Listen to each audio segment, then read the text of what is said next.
Hello, fellow wanderlusters. This is Vincent Cruz, and I'm going to show you how I use Skyscanner to find cheap international flights.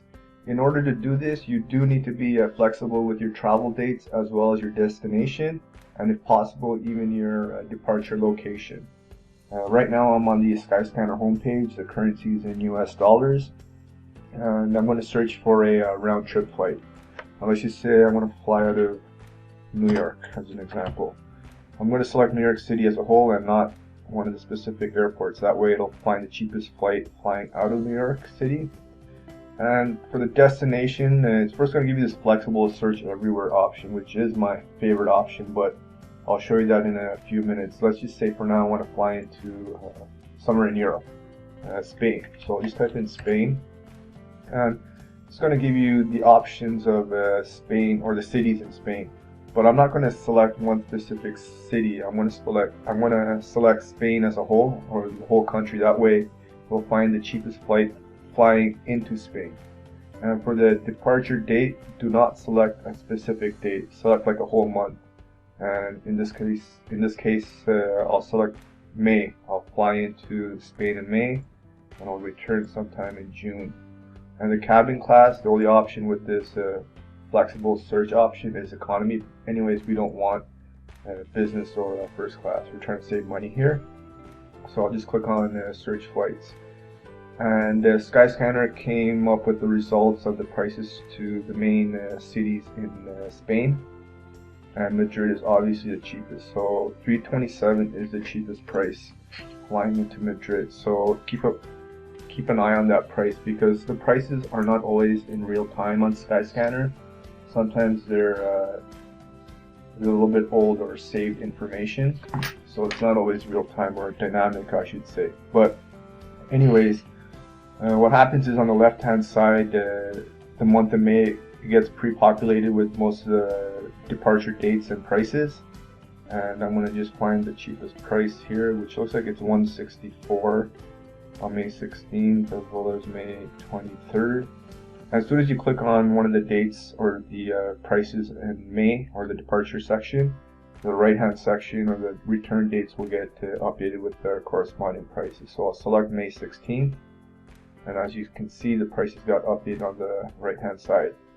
And the cheapest return date is cheapest return date or price is 163 on May or June 1st and June 3rd. So let's just say I want to stay as long as I can, so I'll select June 3rd.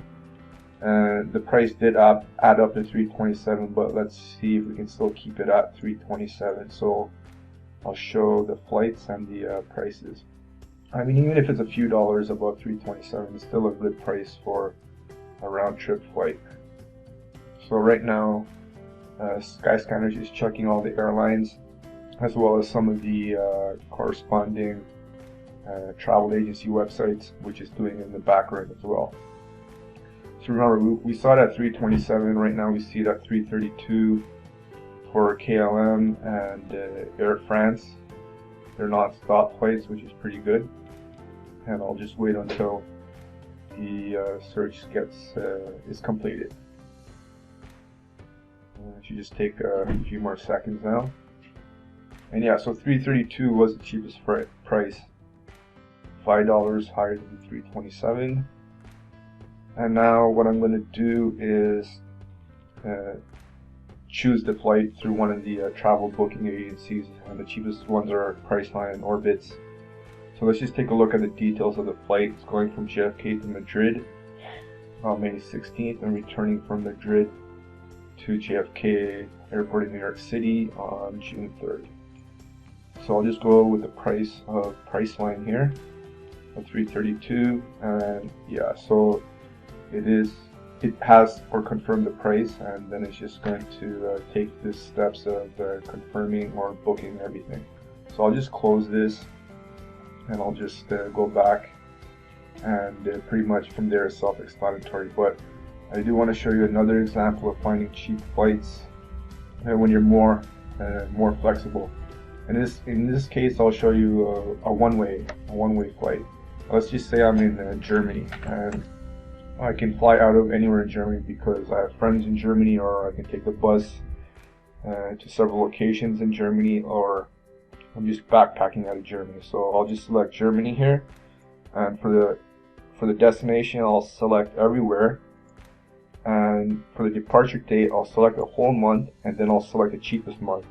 What that'll do is it'll search for the next, or for the cheapest prices for the next 12 months, which is amazing. It's one of the greatest ways to find cheap prices when you're flexible.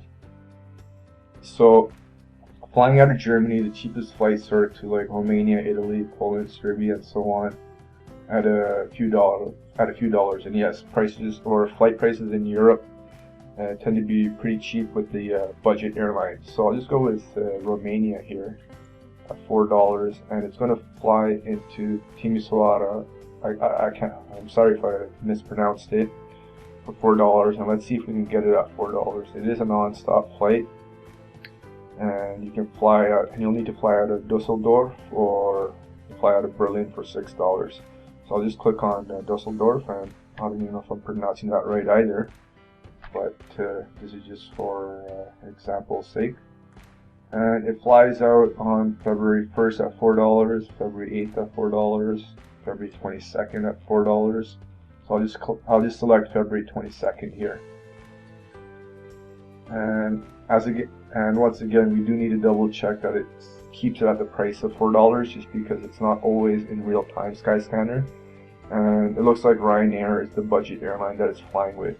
Keep in mind that when a price like this is too good to be true, such as with Ryanair, which is a well-known budget airline in Europe, the price doesn't include like checked baggage and stuff, so you do need to double check for checked baggage and what's excluded and whatnot.